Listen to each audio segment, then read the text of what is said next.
All right, welcome to this extremely late review of The Hobbit: An Unexpected Journey. I have finally seen this thing. It took me forever because I had financial issues and I had personal issues, and I did not have an opportunity to see this until after everyone has already reviewed it and already given their opinion.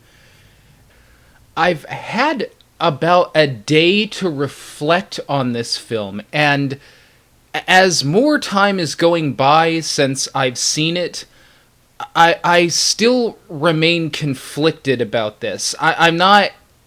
I knew when I saw the Lord of the Rings films for the first time, I knew exactly how I felt about those films. It was so easy to love them, and it was so easy to recognize just the artistry and the it was such an amazing adaptation. They did such an excellent job of staying true to the books, but still adding their own things and distinguishing it and saying that this is not just a regurgitation of the book. This is a great film series in its own right. And while I found that that was there in The Hobbit, I'm still very conflicted about the idea of making this into 3 films, because while I liked this film, I really did recognize the problem of trying to put so much in this to make it 3 films. And I remember in the beginning, when this started having a lot of production issues, right from the very start, they were saying, we want to make this into 2 movies. And then Peter Jackson came and went, and Guillermo del Toro came and went, and Peter Jackson was back, and all of a sudden, somewhere at the end there, they said, oh, did we say 2 movies? Yeah, we actually meant 3 movies.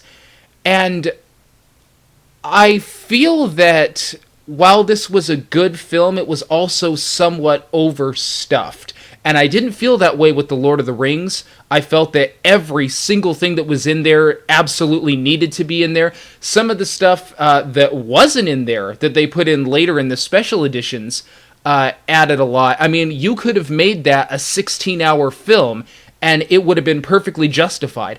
I still have not seen a good case for the justification of turning The Hobbit into 3 films. Although I did think that this was good, I also did have that issue of just trying to do so much and trying to make this into 3 feature-length films, where I felt that they could have just taken all the elements that I liked in this and just made one decent film. But I want to get that out of the way first, because now I'm not going to talk about what I think this movie should have been now. Now I'm just going to talk about the film. It's been about 5 years since I've read The Hobbit, and I don't remember it nearly as well as I remember The Lord of the Rings, but I do remember that it was a very, very simple story. And to a certain extent, that is true of this film as well. It's a much smaller story on a much smaller scale than The Lord of the Rings. This story is essentially about a group of dwarves who have lost their home. They lost their kingdom. It was taken over by a dragon who claimed it, and they were all thrown out, and now they're nomads, they're refugees, essentially, and they want to get their home back, and they need Bilbo's help to do that. And so Gandalf recruits Bilbo almost against his will, but he at the same time realizes that this is probably something that's good for him, to give him kind of a shove out the door and to experience the world, because for Bilbo, his world is his home. His world is the Shire. His world is just the everydayness of being a regular person. And that's really what Bilbo's character is all about. He is your average hobbit who is forced through these circumstances to do above average things and experience the world outside of his home. So a large amount of this story centers on Bilbo and this gang of 13 dwarves who are trying to get their home back. And they're led by, I cannot remember the name of the character, but they're led by one single dwarf who is of a kind of royal lineage, and he's trying to live up to that, and he's trying to do what his predecessors couldn't do. He's trying to get his home back, all for his people. So that kind of creates a dichotomy between this character and Bilbo, because it's almost the opposite. This man has no home, and he's fighting for his people to have a home. Bilbo has a home, and he doesn't know anything outside of that. So those two things play off of each other very nicely.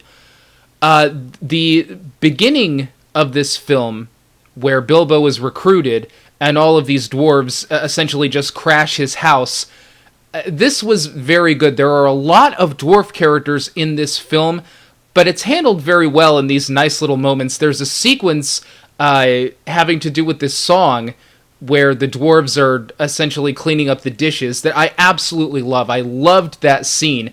And I was a little iffy about this at first because I'm like, 13 dwarves? That's kind of a lot of baggage to be carrying around in this film. But they introduced them so nicely in that scene that their presence really works. So the opening of this film is really all about Gandalf trying to convince Bilbo that he needs to experience something outside of his own home, and these dwarves really need him. And in a way, Bilbo needs them in order to grow as a person, which, from what I remember, is pretty true to the book. It's after this recruiting part, however, that I felt that the film kind of segued into almost a sequence of irrelevance, and maybe not exactly irrelevance, that might be too strong a word. I felt that there were a lot of series of detours in this film that were simply diverting them from the main quest. And maybe that was true of the book too, I don't really know, but it seemed to me like there was a lot of getting in and out of a jam on their way to the real destination. And some of those jams were actually kind of fun, and some of them were kind of interesting and kind of perilous. When they run into the trolls, and Bilbo has to outsmart them in order to save the dwarves, that was pretty interesting. But it all felt somewhat off the point.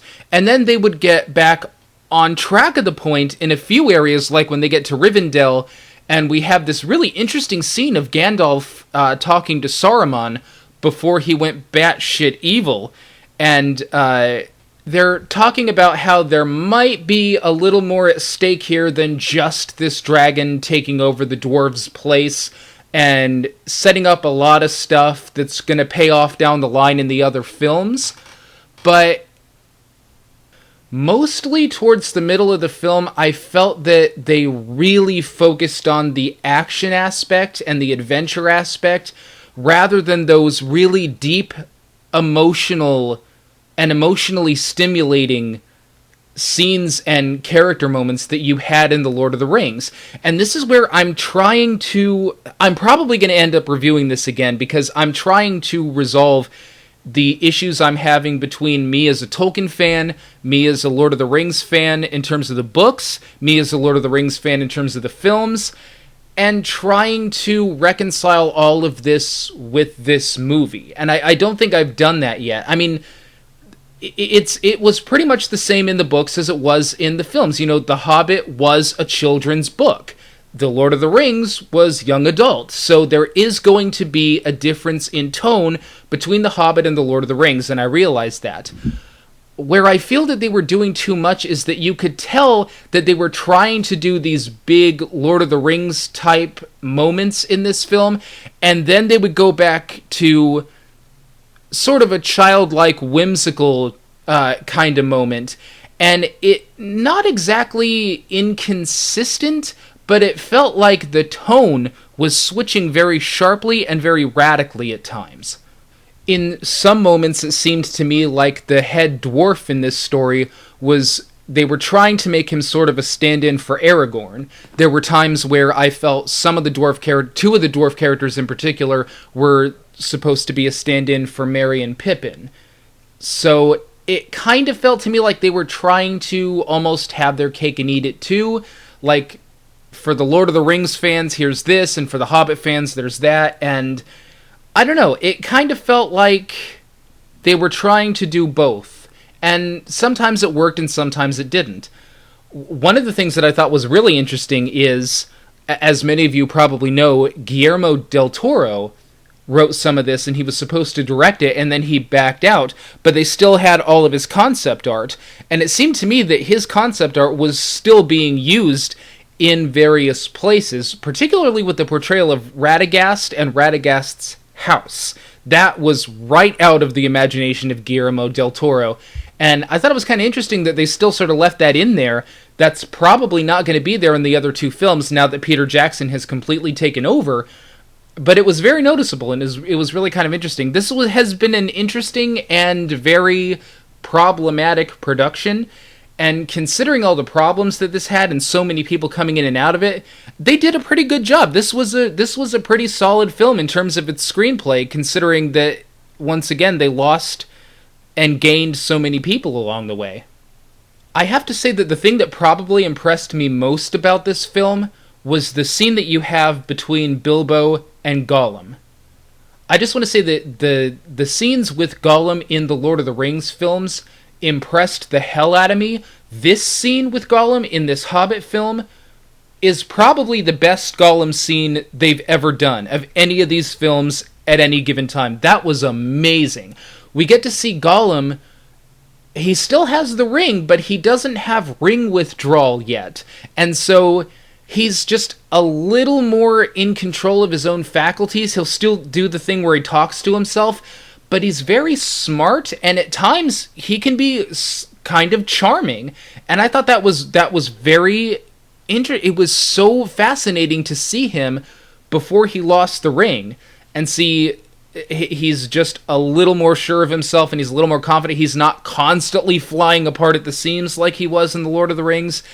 And the chemistry between Bilbo and Gollum was portrayed very well. That was a very excellent scene, and it's one of the scenes that stuck in my mind even after I was done watching this.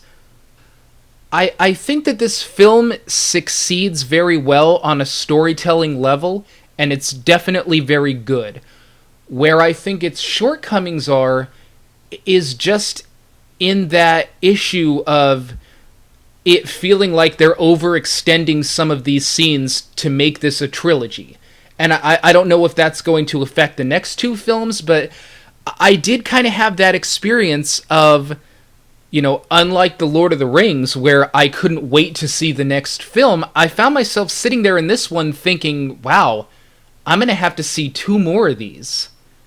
I'm not really sure how excited I am to do that. I mean, I'm going to do it, and maybe I'll like those next two films. I don't know, but I'm not as excited about this one as I was about The Lord of the Rings. So I'm still, as I said, this is going to be one of those films where I think it's going to take me a long time to really decide exactly how I feel about this. It's going to take more than a day. It's probably going to take more than a month or even 5 months. This is going to be one where I'm going to have to see this a few more times. And I'm probably going to come back here and do another review as soon as I figure all this out, because I'm trying to reconcile so many things.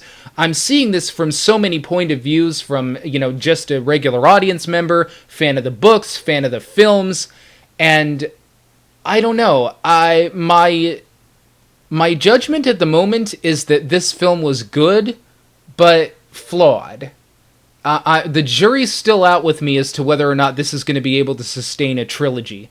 Because that was a lot to sit through just for this one film, and we still have 2 more to go. So, as a standalone film, it's good. Is it as good as The Lord of the Rings? Not even close. It's not. I wouldn't even say that this is even in the same league. How much does that matter? I don't know. I'm gonna get back to this in another review, as I said, because I'm still very conflicted about this. It was good. I just don't know how good yet. So that is my judgment as of now. Thank you all for waiting. I know it took me a really long time to see this, and if I do end up doing a mini view after this when it comes out on DVD, hopefully I will be able to reconcile all of these conflicting emotions that I have about this. But for now, my ruling is that it was good. You've all probably made up your minds by now, so let me know how you felt, and if you haven't seen it yet, I definitely recommend this. That's all.